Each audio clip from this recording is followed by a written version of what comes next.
Hey guys, in today's video I'm going to be potting up my baobab tree from a nursery bag into a bonsai pot. So let's get started.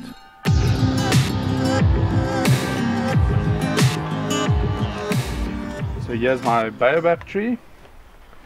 The tag says 2014, so this tree is about 8 years old. Let me get it out of the bag. So baobab trees are indigenous to a couple of countries in Africa, including South Africa. And did you guys know that the tree in The Lion King, Rafiki's tree, is actually a baobab tree? So baobabs became quite popular because of The Lion King. And they are deciduous trees. That means they lose their leaves in autumn, and then when they lose their leaves, they are sometimes called a upside down tree because of how the branches on mature baobabs look like a root system. So very fine, big canopies. And baobabs can actually get up to 30 meters tall and have a diameter of up to 50 meters. So they can get quite big. Because of the massive trunks that they can develop, the up to 50 meter diameters, they've been used long ago as post offices or even jails. I haven't given this tree water yet, and that is why the soil is so dry, because it's best to repot it when the soil is dry. And I haven't given it water since it dropped its leaves beginning of the year when it was autumn, because baobabs should not get any water when they don't have any leaves on, because otherwise you will get root rot.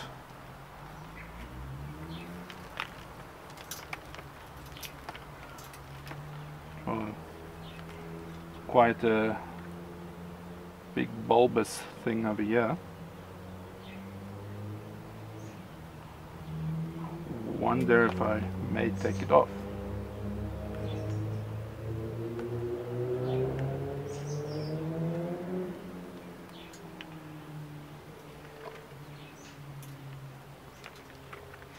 Okay, let me just take away all the old soil and I'll be right back.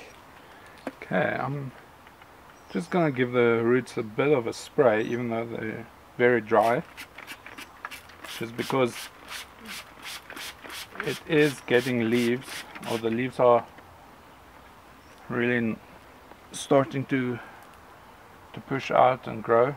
So that means you can start to give your tree some water, because the rule of thumb with baobab trees are, if they don't have any leaves, you don't give them any water. It has a really interesting, weird looking thing going on. I know you can take off about 1/3 of the roots, but I'm just not sure about this potato thing over here. I think I'm going to cut it off, because I have roots at the top over here.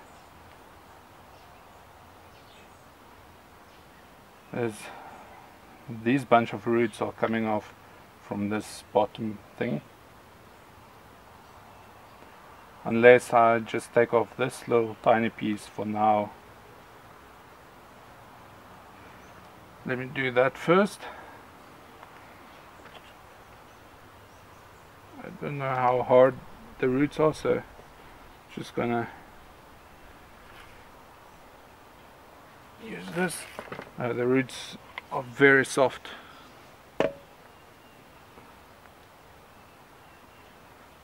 Yeah, because it's so full of water. And actually, you can harvest the bark of a baobab without killing the tree. And that is why elephants and other wildlife will, in a drought, they will scrape off the bark and drink the water from the trunk. And the flowers on a baobab tree is pollinated by bats and bush babies.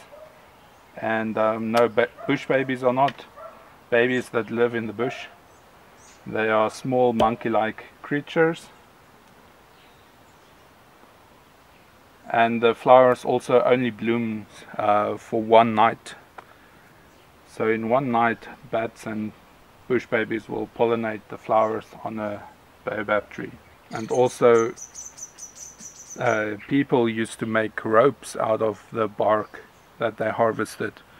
And another nice fact about baobabs is that they are the only trees that will survive in a wildfire, because they contain so much water in them. They can withstand the heat. Let me just see if it will fit in the pot.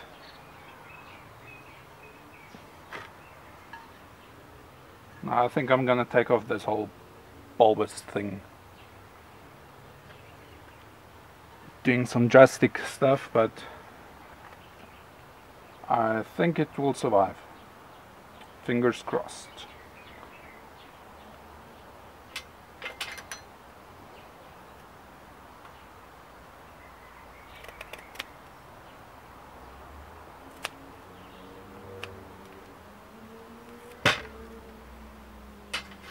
And there you have it.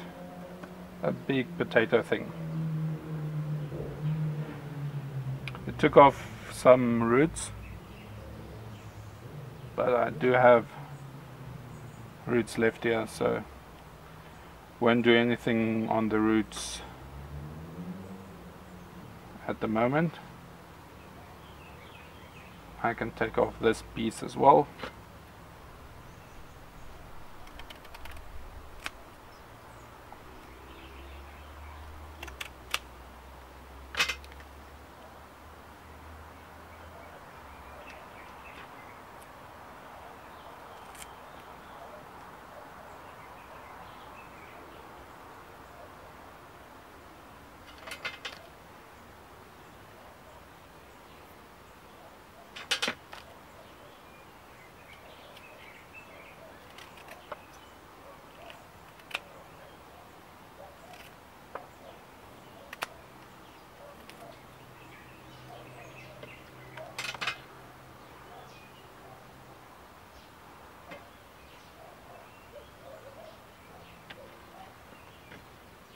Okay, that's it for root pruning. This wasn't really much of a root pruning than I don't know, potato pruning.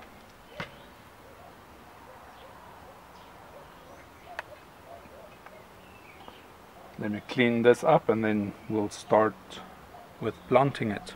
I'm going to do an experiment actually, and I'll make a video then if it survives. I'll show you guys. But this whole potato thing with the roots, I think I'm gonna plant it and see if it will grow, because I know that Chinese elms can be propagated by root cuttings. So let's try with the baobab. I have this pot over here that is actually really nice. It reminds me of like African savanna, the colors, and yeah, I think the baobab will will look really nice in this. There's a little bit of an old sticker over here that can't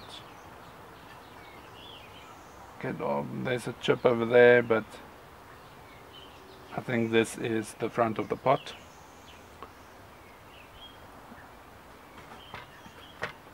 Okay, so the front of the tree,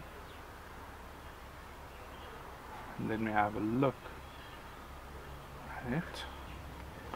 I have an ugly scar on this side, but that will go away as the tree gets fatter and fatter.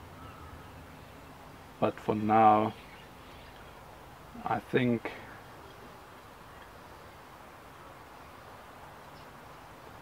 front will be around here somewhere. So let me prepare the pot by putting a drainage mesh over the whole drainage hole. I have a piece of drainage mesh that I'm just going to place over the drainage hole. I'm securing it with a piece of wire. Cool, drainage hole is secured, and now I can throw in some gravel at the bottom just to help with drainage.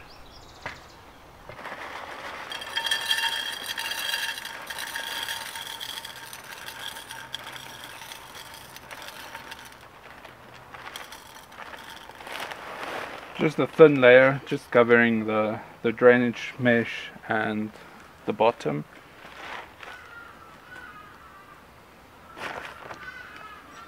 Now I can put in some soil.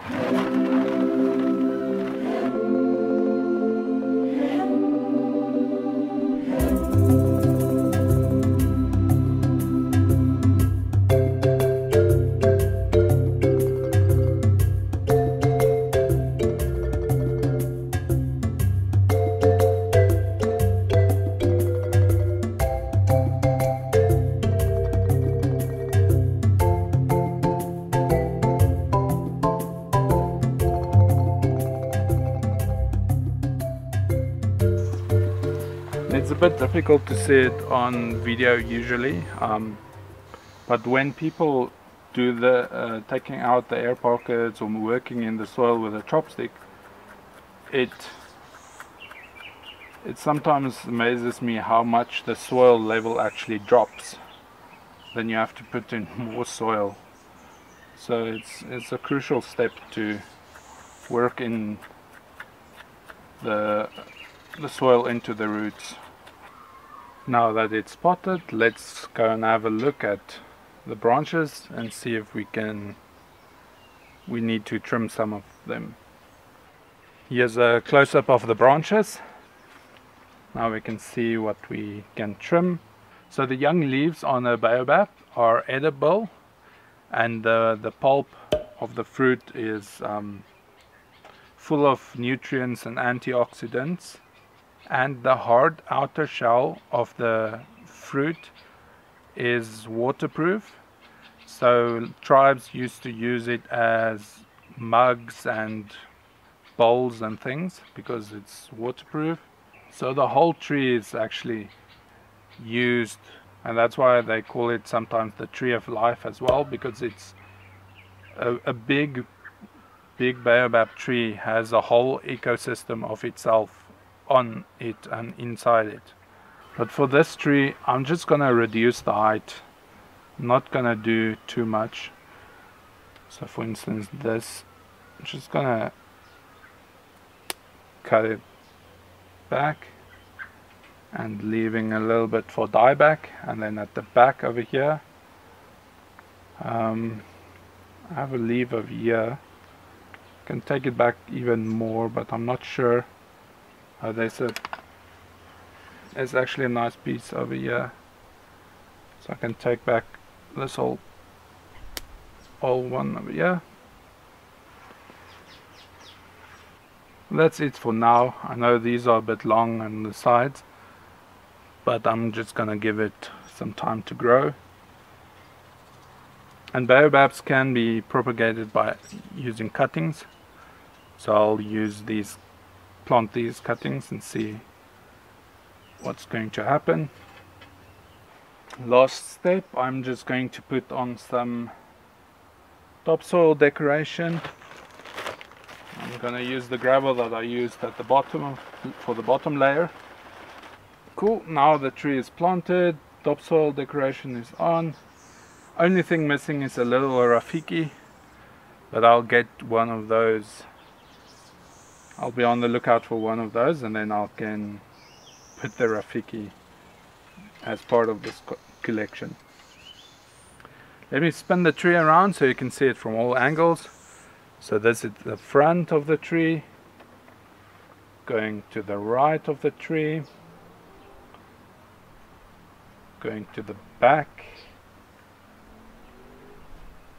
the left side, and then back to the front. So I'm going to mist this tree and give it a light watering, but because the leaves are starting to come out now, but I'm not gonna give it a lot of water until the leaves are fully out. Now it's time for the experiment to plant this bulbous root and also the cuttings. Usually when I plant cuttings, or if I use a deep container like this, I just throw in a couple of rocks at the bottom, just so that I don't have to waste a lot of soil on cuttings. So just essentially making the pot a bit shallower.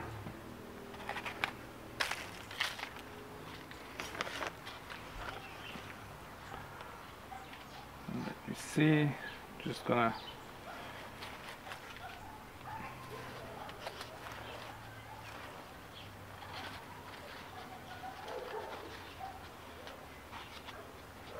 basically burying the whole thing, just with the little part at the top exposed. For the cuttings, I'm just gonna stick it in.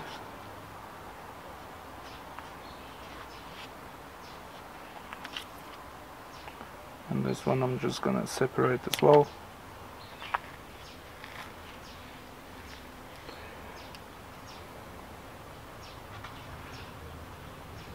Now the cuttings are done. Let's see if it will grow. Thank you for watching the repotting of my baobab tree and the experimental root cutting. I'll keep you guys posted on what's going to happen. If you enjoyed this video, please make sure to give it a like and subscribe for more content. Until next time, cheers.